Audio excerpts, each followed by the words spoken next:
Do you know this problem to find your luggage at the airport? It's always the same. Every suitcase looks similar to each other.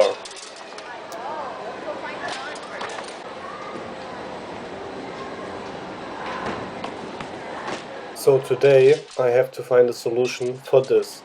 And I'm gonna to Individualize my luggage.